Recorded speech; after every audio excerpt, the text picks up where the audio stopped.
बूढ़ी माँ दरवाजे के पास चुपचाप बैठी थी, शरीर झुका हुआ, चेहरे पर झुर्रियां और आंखों में निराशा का सागर था।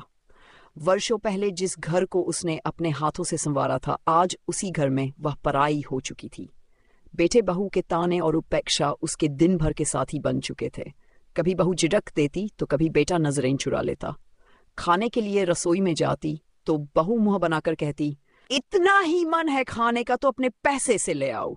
माँ चुपचाप बाहर आ जाती। रात को ठंड बढ़ गई थी। माँ ने सोचा बेटे से कहूं कि मेरी रजाई कहीं रखी होगी, निकाल दो, पर आवाज देने से पहले ही बहू की कर्कश आवाज सुनाई दी। अब क्या चाहिए तुम्हें? दिन भर बैठे बैठे कुछ काम नहीं, बस फरमाइशें ही करनी है। माँ की आंखें भर आईं। उसने धीरे से अपना फटा दुपट्टा ओढ़ लिया और कोने में दुबक गई।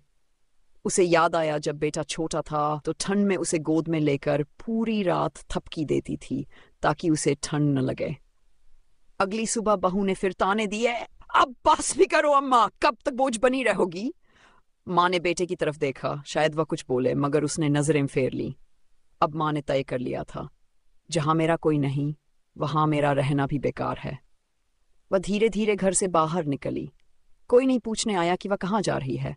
कांपते पैरों से चलती हुई वह उस गली की ओर बढ़ गई जहां कोई उसकी राह देख रहा था, शायद भगवान ही। सर्दी बढ़ती जा रही थी। बूढ़ी माँ ने अपनी फटी हुई चादर को कसकर लपेट लिया और धीरे धीरे अनजान रास्ते पर बढ़ने लगी। कहीं कोई उसे रोकने वाला नहीं था, कोई उसे पूछने वाला नहीं था। पैरों में दर्द हो रहा था, मगर दिल का दर्द उससे कहीं ज्यादा था। उसने अपने ही आंसुओं को पी लिया और आगे बढ़ती रही। कुछ दूर चलने के बाद एक मंदिर दिखा। उसने सोचा थोड़ा अंदर बैठ जाए, शायद वहां सुकून मिले। मंदिर के दरवाजे पर बैठकर उसने अपने बेटे को याद किया। वही बेटा जिसे गोद में खिलाया, जिसके लिए दिन रात मेहनत की, उसकी हर छोटी खुशी के लिए अपने सपनों को कुर्बान कर दिया। आज वही बेटा उसे बोझ समझने लगा। क्या सच में वह बोझ थी, या ये दुनिया ही ऐसी हो गई थी कि माँ बाप की अहमियत बस जरूरत तक ही सीमित रह गई थी? अचानक मंदिर के पुजारी की नजर उस पर पड़ी। वह बूढ़ी माँ की हालत देखकर समझ गए कि वह कहीं से बेघर होकर आई है। उन्होंने उसे अंदर बुलाया और पूछा, माँ कहाँ से आई हो? क्या तुम्हारा कोई नहीं? माँ की आंखों से आंसू छलक पड़े, मगर वह चुप रही। क्या कहती? कि जिनके लिए सब कुछ लुटा दिया वही आज पराए हो गए। उसने बस इतना कहा, अब कोई नहीं है बेटा, अब तो बस भगवान ही अपना है। पुजारी ने उसे खाना दिया। माँ ने कांपते हाथों से खाना लिया और धीरे धीरे खाने लगी। कितने दिनों बाद किसी ने उसे बिना ताने दिए खाना दिया था। वह वहीं मंदिर के एक कोने में बैठ गई। उसे नहीं पता था कि अब उसका क्या होगा, मगर इतना पता था कि उस घर में लौटना अब मुमकिन नहीं था। रात हुई तो ठंडी हवा और तेज हो गई। मंदिर का फर्श ठंडा था, मगर माँ के दिल की ठंडक उससे भी ज्यादा थी। उसने खुद को समेटा और ईश्वर की मूर्ति की ओर देखा। आंखों में आंसू थे, मन में एक ही सवाल, क्या हर माँ की यही किस्मत होती है? मंदिर में बैठे हुए उसे 3 दिन हो गए थे। पुजारी रोज उसे खाना दे देते, मगर उनके चेहरे पर भी सवाल छलकने लगे थे। माँ ये समझ रही थी कि यहाँ भी वह ज्यादा दिन तक नहीं रह सकती। आखिर कब तक दूसरों की दया पर जिंदा रहेगी? शरीर पहले ही कमजोर हो चुका था, अब मन भी धीरे धीरे हार मानने लगा था। एक सुबह जब वह मंदिर के आंगन में बैठी थी, तभी एक छोटी लड़की दौड़ती हुई आई और उसके पास बैठ गई। उसके हाथ में एक रोटी थी जिसे उसने तोड़कर माँ की ओर बढ़ाया। माँ ने चौंक कर देखा। इतने दिनों में पहली बार किसी ने उसे इस तरह प्यार से कुछ दिया था। उसने धीरे से रोटी ले ली और लड़की का सिर सहलाने लगी। पीछे से एक औरत आई, शायद लड़की की माँ थी। उसने झुककर माँ से पूछा, आपका कोई घर नहीं है? माँ ने फीकी मुस्कान के साथ सिर हिला दिया। औरत कुछ देर सोचती रही, फिर बोली, हमारे पास ज्यादा कुछ नहीं है, मगर अगर चाहे तो हमारे साथ चल सकती हैं। माँ ने उसकी आंखों में देखा। वहां न दया थी, न एहसान, बस अपनापन था। एक पल को उसे अपना पुराना घर याद आ गया। क्या बेटे बहू से एक बार और मिन्नत करनी चाहिए? क्या वह लौट जाए? मगर तुरंत ही बहू की कड़वी बातें कानों में गूंजने लगीं। नहीं, अब वह उस दरवाजे पर वापस नहीं जाएगी जहां उसके लिए कोई जगह नहीं थी। थोड़ी देर बाद माँ उस औरत के साथ चल पड़ी। कदम लड़खड़ा रहे थे, मगर दिल में एक उम्मीद थी। शायद यह सफर उसे वहां ले जाए जहां उसे फिर से अपनी अहमियत महसूस हो। शायद अब उसे कोई बेटा न कहे, मगर किसी के लिए माँ जैसी बन सके। माँ उस औरत और उसकी बेटी के साथ एक छोटे से घर में पहुंची।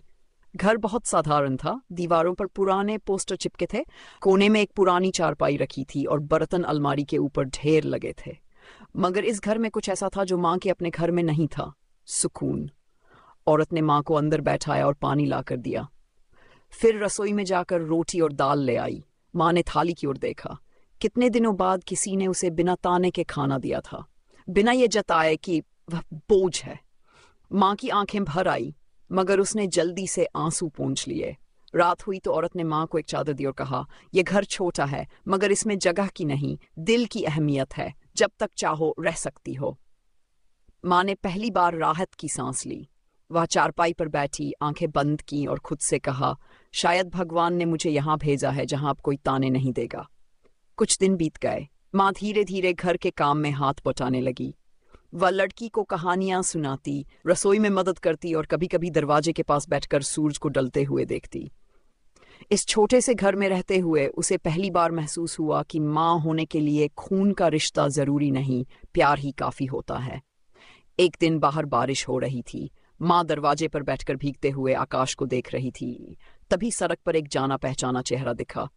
उसका अपना बेटा, भीगा हुआ, थका हुआ, शायद किसी परेशानी में था। माँ का दिल तेजी से धड़कने लगा। क्या वह उसे देखेगा? क्या उसे अब भी माँ की याद आएगी? माँ की आंखें अपने बेटे पर टिक गई। बारिश में भीगता हुआ वह लड़खड़ा रहा था। उसके कपड़े मैले थे, चेहरा उतरा हुआ था। माँ का दिल जोर से धड़का। कितने दिनों बाद उसने अपने बेटे को इतने करीब से देखा था। उसका मन किया कि दौड़कर जाए और उसे गले लगा ले, जैसे बचपन में जब वह गिर जाता था तो उसे उठा लेती थी। मगर उसके पैर जैसे जड़ हो गए थे। उसने खुद को रोका। आखिर वही बेटा था जिसने उसे घर से निकाल दिया था, जो एक बार भी पलटकर नहीं देखना चाहा था।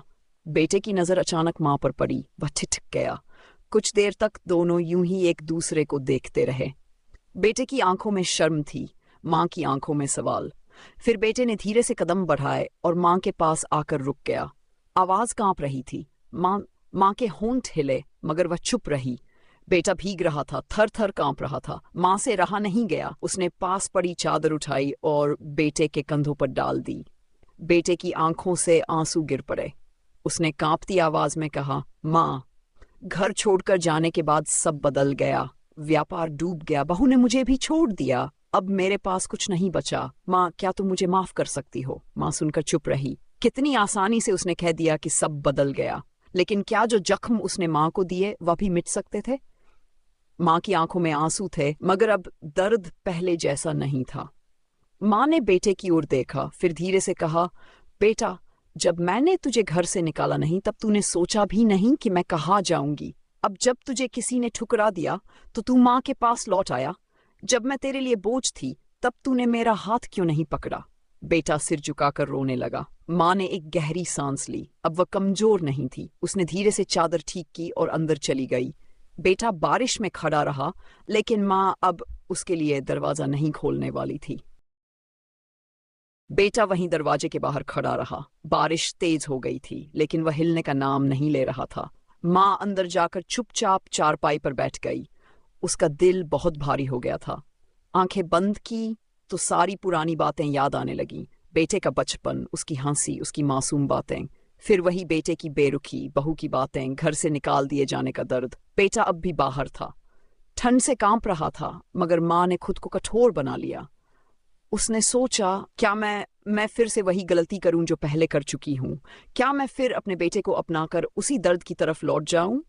थोड़ी देर बाद बेटी जैसी वह छोटी बच्ची माँ के पास आई और धीरे से बोली, दादी, दरवाजे पर कोई खड़ा है, बहुत भीग गया है। माँ ने उसकी मासूम आंखों में देखा।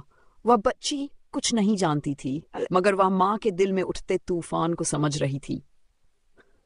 माँ ने बिना कुछ कहे अपनी नजरें फेर ली। बाहर बेटे की हिम्मत अब जवाब देने लगी थी। उसने एक आखिरी बार दरवाजे की ओर देखा और भारी कदमों से लौटने लगा। उसका सिर झुका हुआ था। माँ ने दरवाजे की दरार से देखा। उसका बेटा जा रहा था। एक अजीब सी बेचैनी माँ के दिल में उठी। क्या वह सही कर रही थी? लेकिन क्या जो जख्म उसने झेले थे उनका कोई मतलब नहीं था? बेटा धीरे धीरे अंधेरे में खो गया। माँ की आंखें गीली थीं, मगर उसने अपने आंसुओं को पोंछ लिया। इस बार उसने अपने दर्द को खुद से हरा दिया था। रात बीत गई, सुबह हुई। मंदिर की घंटियां बजीं, सूरज की रोशनी घर के अंदर आई। माँ ने एक लंबी सांस ली। आज पहली बार उसे लगा कि वह सच में आजाद है। सुबह की हल्की रोशनी कमरे में फैल रही थी। माँ धीरे धीरे उठी और दरवाजे के पास गई। रात भर बेचैनी बनी रही थी, लेकिन उसने खुद को समझा लिया था कि अब पीछे नहीं देखना है। दरवाजा खोलकर बाहर देखा तो रास्ता खाली था। बेटा जा चुका। माँ का दिल हल्का तो था, मगर कहीं न कहीं एक कोना अब भी खाली महसूस हो रहा था। उसने लंबी सांस ली और आसमान की ओर देखा। शायद यही उसकी किस्मत थी। अंदर आई तो छोटी बच्ची दौड़कर उसके पास आई और उसका हाथ पकड़ लिया। उसकी मासूम आंखों में एक अजीब सा सवाल था। माँ ने हल्की मुस्कान के साथ उसके सिर पर हाथ फेरा और कहा, चल तेरी चोटी बना दूं। बच्ची हंस दी और माँ को खींचते हुए अंदर ले गई। माँ ने धीरे धीरे महसूस किया कि अब वह अकेली नहीं थी। इस छोटे से घर में इस छोटी बच्ची के साथ उसे एक नया परिवार मिल गया था। दिन बीतने लगे। माँ रोज मंदिर जाती, बच्ची को कहानियां सुनाती, घर के छोटे मोटे काम कर देती। उस घर में ज्यादा पैसा नहीं था, लेकिन जितना था उसमें खुशी थी, अपनापन था। माँ ने महसूस किया कि रिश्ते खून से नहीं बल्कि प्यार से बनते हैं। एक दिन दरवाजे पर दस्तक हुई। माँ ने दरवाजा खोला तो सामने वही पुजारी खड़े थे जिन्होंने उसे मंदिर में शरण दी थी। उनके साथ एक अनजान आदमी था। जी, ये आपके बेटे का दोस्त। पुजारी बोले, आपका बेटा बहुत बीमार है, अस्पताल में भर्ती है। उसने सिर्फ एक नाम लिया, माँ। माँ के पैरों के नीचे से जैसे जमीन खिसक गई। उसका दिल जोर जोर से धड़कने लगा। क्या वह फिर से उस बेटे के पास जाएगी जिसने उसे ठुकरा दिया था, या अब वह अपने नए जीवन को नहीं छोड़ सकती? उसने धीरे से दरवाजे की ओर देखा। बच्ची अंदर खेल रही थी, निश्चिंत। माँ की आंखों में सवाल था, लेकिन जवाब अभी भी अधूरा था। माँ चुपचाप खड़ी रही। पुजारी और वह अनजान आदमी उसे देख रहे थे, जवाब का इंतजार कर रहे थे। दिल के अंदर अजीब सी उथल पुथल थी। एक तरफ वह बेटा था जिसने उसे घर से निकाल दिया था, और अब जब तकलीफ में था तो उसे माँ याद आई थी। दूसरी तरफ यह छोटा सा घर था जहां उसे सुकून मिला था, जहां अब कोई उसे ताने नहीं देता था। कुछ देर तक माँ खामोश रही, फिर धीरे से बोली, मुझे वहां ले चलो। बच्ची ने सुना तो दौड़कर माँ का हाथ पकड़ लिया। उसकी आंखों में डर था, जैसे पूछ रही हो, क्या आप हमें छोड़कर जा रही हैं? माँ ने उसके सिर पर हाथ फेरा और कहा, मैं जल्द लौट आऊंगी। मगर खुद को ही यकीन नहीं था कि वह सच कह रही है या नहीं। अस्पताल पहुंची तो बेटे को बेहोश पड़ा पाया। चेहरा पीला पीला पड़ चुका था, शरीर कमजोर दिख रहा था। डॉक्टर ने बताया कि कई दिनों से उसने ठीक से खाना नहीं खाया था, हालत बहुत खराब थी। माँ के कोई शब्द नहीं थे। ये वही बेटा था जो कभी अपनी माँ की परवाह नहीं करता था, अब उसी माँ का इंतजार कर रहा था। माँ धीरे से उसके पास बैठ गई, कांपते हाथों से उसके सिर पर हाथ फेरा। बेटे की आंखें धीरे धीरे खुली। माँ को देखकर उसकी आंखों में आंसू आ गए। बहुत कुछ कहने को था, माँ कुछ शब्द नहीं निकल रहे थे। माँ ने पहली बार महसूस किया कि अब वही औरत नहीं थी जो अपने बेटे के प्यार के लिए तड़पती थी। अब वह कमजोर नहीं थी। उसने धीरे से कहा, मैं यहाँ हूं, पर बेटा याद रखना, माँ का प्यार उसकी मजबूरी नहीं होता। बेटे की आंखों से आंसू बहने लगे। शायद पहली बार उसे एहसास हुआ कि उसने क्या खो दिया था। माँ ने डॉक्टर से बात की, बेटे के इलाज का इंतजाम करवाया, लेकिन उसके दिल में अब कोई उम्मीद नहीं बची थी। उसने बेटे की तरफ एक आखिरी बार देखा और चुपचाप कमरे से बाहर निकल आई। बाहर हवा ठंडी थी, लेकिन माँ के दिल में अब कोई बोझ नहीं था। उसने अपना फैसला कर लिया था। वह अब वापस लौट रही थी, अपने नए घर, अपनी नई जिंदगी की ओर। अस्पताल के गेट से बाहर निकलते ही माँ ने एक लंबी सांस ली। चारों ओर भीड़ थी, लोग आ जा रहे थे, लेकिन माँ के लिए यह सफर किसी और ही दिशा में बढ़ चुका था। उसने मुड़कर अस्पताल की इमारत को देखा, लेकिन अब वहां रुकने का कोई कारण नहीं था। उसने अपने मन में सारी उलझनों को वहीं छोड़ दिया और आगे बढ़ गई। रास्ते भर उसके दिल में अजीब सी शांति थी, शायद इसलिए कि उसने पहली बार अपने लिए सोचा था। जब वह घर से निकली थी तब कमजोर थी, बेबस थी, मगर अब वह पहले जैसी नहीं थी। छोटे से घर के दरवाजे पर पहुंची तो बच्ची दौड़कर उसके गले लग गई। माँ ने उसे कसकर पकड़ लिया। उस एक लम्हे में उसने समझ लिया कि यही उसका असली परिवार था। बच्ची की माँ ने भी राहत की सांस ली और कहा, आप वापस आ गईं, मुझे डर लग रहा था कि कहीं। माँ ने हल्की मुस्कान के साथ कहा, अब कहीं और नहीं जाऊंगी, जहां अपना मान मिले वहीं घर होता है। रात को जब माँ अपनी चारपाई पर लेटी तो उसे पहली बार हल्कापन महसूस हुआ। अब न कोई ताने थे, न कोई सवाल, बस सुकून था। एक नई सुबह की उम्मीद थी। बारिश फिर से शुरू हो गई थी, लेकिन अब यह बारिश उसे ठंड नहीं दे रही थी, बल्कि नया जीवन दे रही थी। रात धीरे धीरे गहराने लगी थी। बारिश की हल्की बूंदें छत पर गिर रही थी, जैसे कोई धीमे सुर में लोरी गा रहा हो। माँ चारपाई पर लेटी रही। आंखें खुली थी, लेकिन मन कहीं और भटक रहा था। बीते दिनों की हर याद किसी पुरानी किताब की तरह पन्ना पन्ना खुल रही थी। कैसे उसने अपना पूरा जीवन अपने बेटे के लिए लगा दिया था, और कैसे वही बेटा एक दिन उसे बोझ समझकर दरवाजे से बाहर कर चुका था।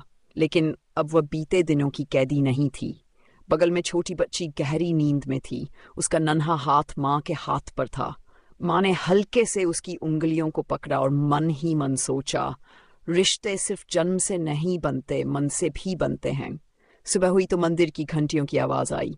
माँ धीरे धीरे उठी, आंगन में आई और खुले आसमान की ओर देखा। आज सूरज की रोशनी कुछ अलग ही लग रही थी, जैसे ये उसकी नई जिंदगी की शुरुआत थी। अब वह किसी की उपेक्षा में नहीं जी रही थी। अब वह किसी की दया पर निर्भर नहीं थी। अब वह अकेली नहीं थी। अब वह सिर्फ माँ नहीं थी, बल्कि एक नई कहानी थी जो दर्द से आगे बढ़कर सुकून तक पहुंची थी। सुबह की हल्की धूप आंगन में फैल चुकी थी। माँ ने धीरे से आंखें खोली तो देखा कि छोटी बच्ची उसके पैरों के पास बैठी खेल रही थी। उसने मुस्कुराकर उसके सिर पर हाथ फेरा। बच्ची ने सिर उठाया और खिलखिलाकर हंस पड़ी। माँ को उस हंसी में एक अपनापन महसूस हुआ जो अब तक उसके जीवन से कहीं खो गया था। रसोई से उस औरत की आवाज आई जो माँ को अपने घर ले आई थी। वह चाय बना रही थी और रोज की तरह माँ के लिए भी एक कप रख रही थी। माँ धीरे धीरे उठकर बैठ गई, फिर आंगन में आकर बैठ गई। आज हवा भी हल्की हल्की चल रही थी, जैसे अब उसके मन का बोझ भी हल्का हो गया हो। चाय पीते हुए माँ सोच रही थी कि जीवन कितना बदल गया है। कुछ समय पहले तक वह एक ऐसे घर में थी जहां उसका कोई अपना नहीं था, और अब वह एक ऐसे घर में थी जहां खून का रिश्ता नहीं था, फिर भी अपनापन था। शाम को माँ मंदिर गई। वहां वही पुजारी मिले जिन्होंने उसे पहले दिन आश्रय दिया था। उन्होंने मुस्कुराकर पूछा, अब कैसी हो माँ? माँ ने पहली बार बिना किसी दर्द के, बिना किसी बोझ के जवाब दिया, अब पहले से बहुत अच्छी हूँ। पुजारी ने सिर हिलाया और बोले, भगवान हर किसी को दूसरा मौका देता है, बस हमें उसे पहचानना आना चाहिए। माँ ने मंदिर की घंटी बजाई और ईश्वर की मूर्ति को देखा।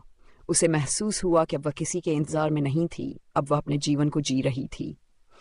वह मंदिर से निकली और धीरे धीरे अपने नए घर की ओर बढ़ने लगी, जहां कोई उसे बोझ नहीं समझता था, जहां कोई उसे ताने नहीं देता था, जहां उसे पहली बार सच में घर जैसा महसूस होता था। माँ मंदिर से लौट रही थी। रास्ते में ठंडी हवा उसके चेहरे को छू रही थी, लेकिन अब यह हवा उसे ठंड नहीं देती थी, बल्कि सुकून देती थी। पैरों में पहले जैसी थकान नहीं थी, मन में पहले जैसी बेचैनी नहीं थी। अब वह सिर्फ जिंदा नहीं थी, बल्कि जी रही थी। घर पहुंची तो छोटी बच्ची दौड़कर आई और उसकी गोद में बैठ गई। माँ ने उसे सीने से लगा लिया। औरत रसोई से बाहर आई और मुस्कुराकर बोली, आज मंदिर में कुछ खास मांगा? माँ ने हल्की मुस्कान के साथ कहा, अब मांगने को कुछ बचा ही नहीं, जो चाहिए था वो मिल गया है। औरत ने सिर हिलाया और अंदर चली गई। माँ ने बच्ची को प्यार से गोद में झुलाया और बाहर खुले आकाश की ओर देखा। उसे अब कोई डर नहीं था, न अकेलेपन का, न ठुकराए जाने का, न किसी के ताने सुनने का। वह अब सच में आजाद थी। बच्ची उसकी गोद में ही सो गई। माँ ने धीरे से उसे चारपाई पर लिटाया और उसके सिर पर हाथ फेरा। उसने आंखें बंद की और पहली बार ऐसा लगा कि अब जीवन में कोई अधूरापन नहीं बचा। चांदनी आंगन में फैल रही थी। हवा धीमी हो चुकी थी। माँ ने लंबी सांस ली और अपने भीतर उठती हल्की सी खुशी को महसूस किया। अब वह किसी की माँ थी। अब वह किसी के लिए सच में जरूरी थी, और इसी एहसास के साथ उसने आंखें मूंद ली, पूरी तरह शांत, पूरी तरह संतुष्ट। रात धीरे धीरे और गहरी हो रही थी। हवा की ठंड कब सुकून देने लगी थी। माँ चारपाई पर लेटी रही। बच्ची उसके पास गहरी नींद में सो रही थी। माँ ने हल्के से उसके सिर पर हाथ फेरा और उसकी मासूमियत को निहारती रही। बहुत सालों बाद उसे ऐसा लगा जैसे वह फिर से जीने लगी हो। न कोई बोझ, न कोई ताने, न किसी के आगे झुकने की मजबूरी। यहाँ कोई उसे बूढ़ी कहकर नहीं पुकारता था। कोई उसे बोझ नहीं समझता था। रात के सन्नाटे में कहीं दूर कोई मंदिर की घंटी बजी। माँ ने धीरे से आंखें बंद कीं और मन ही मन भगवान को धन्यवाद दिया। सुबह हुई तो चिड़ियों की चहचहाहट ने घर को भर दिया। माँ जल्दी उठी और आंगन में आकर खड़ी हो गई। सूरज की पहली किरण उसके चेहरे पर पड़ी और उसने महसूस किया कि अब अंधेरा पूरी तरह मिट चुका था। अब उसे किसी के लौटने का इंतजार नहीं था। अब उसे किसी से कोई शिकायत नहीं थी। अब वह अपनी नई जिंदगी में पूरी तरह रच बस गई थी। बच्ची ने नींद में करवट ली और आंखें खोलकर माँ को देखा। फिर मुस्कुराते हुए उसके पास आ गई और उसकी गोद में सिर रख दिया। माँ ने प्यार से उसे थाम लिया। अब उसकी गोद फिर से भर गई थी। अब वह सच में अकेली नहीं थी। माँ ने बच्ची को गोद में उठाया और आंगन में टहलने लगी। सूरज की हल्की धूप पूरे घर में फैल गई थी। चिड़ियों की चहचहाहट और दूर मंदिर की घंटियों की आवाज सुनकर माँ को ऐसा लगा जैसे जीवन फिर से मुस्कुराने लगा हो।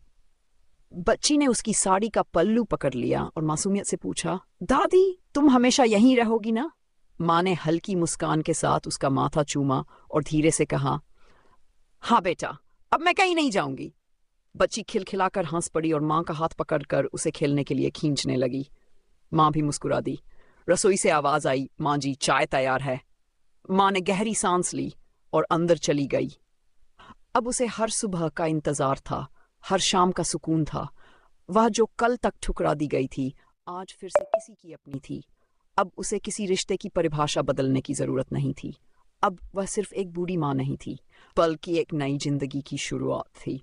दिन बीतते गए। माँ अब इस घर में पूरी तरह रम चुकी थी। सुबह होती तो बच्ची उसका हाथ पकड़कर आंगन में ले जाती, उसके साथ खेलती, उसे फूल तोड़कर देती और कहती, दादी ये तुम्हारे लिए। माँ हंसकर फूल ले लेती और अपने बालों में लगा लेती।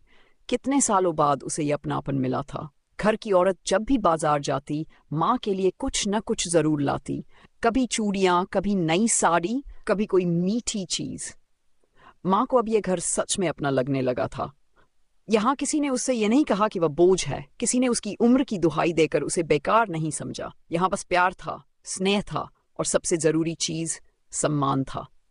एक दिन दरवाजे पर दस्तक हुई। माँ ने जाकर दरवाजा खोला तो सामने वही पुजारी खड़े थे जिन्होंने उसे मंदिर में सहारा दिया था। उनके साथ एक जाना पहचाना चेहरा था, उसका बेटा। वह कमजोर दिख रहा था, चेहरा उतरा हुआ था। माँ को देखते ही उसकी आंखों में आंसू आ गए। माँ, बेटे ने धीरे से कहा, जैसे शब्द उसके गले में ही अटक गए हों। माँ चुप रही। पुजारी ने आगे बढ़कर कहा, माँ जी आपका बेटा बहुत पछता रहा है, इसे आपकी जरूरत है। माँ ने बेटे की आंखों में देखा। वहां अपराध बोध था, शर्म थी, लेकिन क्या उसमें वही पुराना प्यार भी था, या ये सिर्फ जरूरत थी जो उसे यहां तक खींच लाई थी? कुछ देर तक सन्नाटा रहा। फिर माँ ने धीमे स्वर में कहा, जब मुझे तेरी जरूरत थी तब तूने क्या किया था बेटा? बेटे की आंखें झुक गईं। उसकी उंगलियां कांप रही थीं, होंठ हिल रहे थे, लेकिन वह कुछ कह नहीं पाया। माँ ने एक गहरी सांस ली और पीछे मुड़कर देखा। आंगन में बच्ची बैठी थी जो हैरानी से यह सब देख रही थी। वह धीरे धीरे माँ के पास आई और उसका हाथ पकड़ लिया, जैसे उसे ये डर था कि कोई उसकी दादी को सीन। माँ ने उसकी तरफ देखा, फिर बेटे की तरफ। बेटा मैंने तुझे माफ किया, माँ ने कहा, लेकिन अब मेरा घर यहाँ है। जहाँ सम्मान मिले वही रहने की जगह होती है। बेटा रो पड़ा। माँ के पैरों में गिरकर माफी मांगने लगा, मगर इस बार माँ का दिल कमजोर नहीं पड़ा। उसने धीरे से अपना हाथ छुड़ाया, बेटे के सिर पर एक बार हाथ फेरा और बच्ची का हाथ पकड़कर अंदर चली गई। दरवाजा धीरे धीरे बंद हो गया। बाहर बारिश होने लगी थी, लेकिन इस बार माँ को बारिश से कोई फर्क नहीं पड़ा। अब उसे कोई भी दर्द उसके नए घर से दूर नहीं कर सकता था। माँ अंदर आई तो बच्ची ने उसका हाथ कसकर पकड़ लिया, जैसे उसे डर था कि कोई फिर से उसे ले जाएगा। माँ ने हल्की मुस्कान के साथ उसके सिर पर हाथ फेरा और चारपाई पर बैठ गई। बाहर बारिश तेज हो चुकी थी, लेकिन अब वह इस बारिश से नहीं डरती थी। अब उसके भीतर कोई अकेलापन, कोई डर, कोई अफसोस नहीं बचा था। जीवन हमें कई बार ऐसे मोड़ पर लाकर खड़ा कर देता है जहां हमें चुनना होता है, अपनी खुशियों के लिए लड़ना या दूसरों की उपेक्षा में घुटते रहना। माँ ने चुन लिया था, उसने अपने आत्मसम्मान को चुना था। रिश्ते खून से नहीं बल्कि सम्मान और प्रेम से बनते हैं। जहां इज्जत न हो वहां रहने का कोई कारण नहीं होता। कई लोग सोचते हैं कि उम्र के एक पड़ाव के बाद इंसान के पास सिर्फ समझौते करने का ही विकल्प बचता है, लेकिन यह सच नहीं है। हर इंसान को, चाहे वह किसी भी उम्र का हो, अपनी खुशी और अपने आत्मसम्मान के लिए खड़ा होना आना चाहिए। माँ ने भी यही किया। उसने बीते कल के दर्द को आज की खुशी पर हावी नहीं होने दिया। माँ ने एक लंबी सांस ली और बच्ची की तरफ देखा। वह मुस्कुरा रही थी। उसकी मासूम आंखों में ढेर सारा प्यार था। माँ ने उसे गोद में उठा लिया और मन ही मन सोचा, मैं अब सही जगह पर हूँ, जहाँ मेरा सम्मान है, जहाँ मुझे सच में चाहा जाता है। बाहर बारिश अभी भी हो रही थी, लेकिन इस बार माँ को उसमें ठंड नहीं बल्कि एक नई ताजगी महसूस हो रही थी। अब वह सच में आज़ाद थी और सच में खुश थी।